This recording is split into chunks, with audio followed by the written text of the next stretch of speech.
Sziasztok gyerekek! Az utóbbi napokban többször is találkoztam egy poszttal, megosztással. Egy képen egy kis mosolygós, aranyos, angyali szemű csecsemő látható, és a felirat pedig a következő: nem. Én nem születtem semmiféle eredendő bűnnel. Tartsd meg a félelemkeltő vallásodat magadnak. Hú, na gondoltam, beindult itt a verkli, de jó, hogy ez terjed. És sajnos el kéne gondolkozni a kereszténységnek, hogy az emberek egyre inkább kérdéseket tesznek föl. Már nem divat és nem módia a vakhit, hogy mindent akármennyire tiltakozik az ember szíve, lelke és az értelme is ellene, és az ember mindenre csak rámologat, hanem kérdéseket teszünk föl, és nem értik az emberek, hogyha egyszer a tanításnak egyik része az, hogy a születésünkkor vagy a fogantatásunkkor teremti a lelkünket a Jóisten, akkor hogy lehetünk bűnösek? Hát a Jóisten bűnös teremt, tehát akkor nem is baj, ha valaki bűnös. Ha pedig nem ő teremtette, akkor meg hogy lehet az, hogy Ádám és Éva miatt, milyen igazság az, hogy valamikor időtlen időkkel ezelőtt, ugye Ádám és Éva ott evett a jó és a rossz megkülönböztetésének a fájáról, hallgatottak így, és akkor mi születtünk ezért bűnösnek, hát bocsánatot kérek.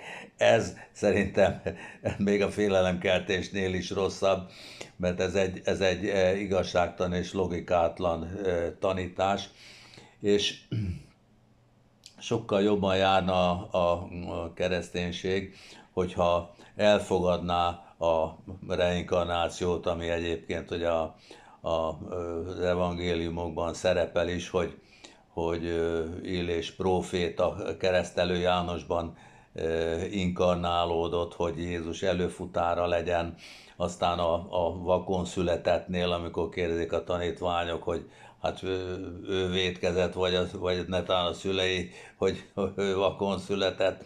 Tehát ez mindenütt tetten érhető, és egyébként is anélkül semmi sem érthető, azzal pedig minden világos lesz.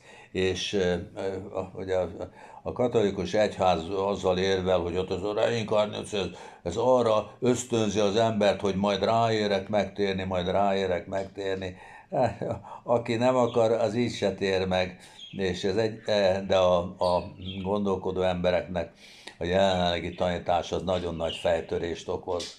Sokkal jobb lenne, hogyha az eredendő bűn tanítása helyett azt mondanák, hogy mi vándorok vagyunk, tékozló fiúk vagyunk, mindnyájan elkóboroltunk valamikor a Jóistentől.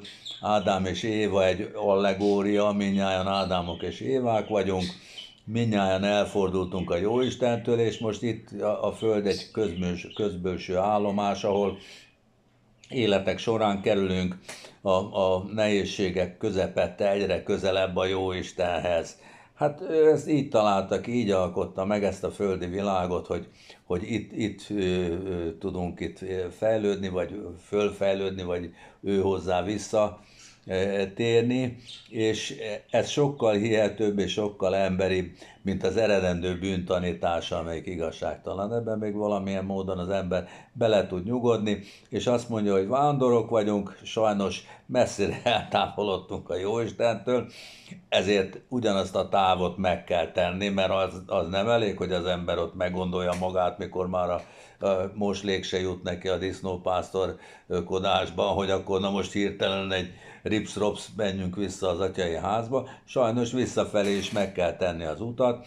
Az út hosszú, az embernek megfájdul a lába, ezért vannak az életben nehézségek és problémák, de ez még mindig egy kézzelfogható dolog, és én ezért javaslom a magas tanítóhivatalnak ott Vatikánban, nem is tudom, apostoli tanítóhivatal, hogy vizsgálja felül ezt az eredendő bűnnek a tézisét, mert ezzel sajnos maguk alatt vágják a fát erőteljesen. Sziasztok gyerekek, hello!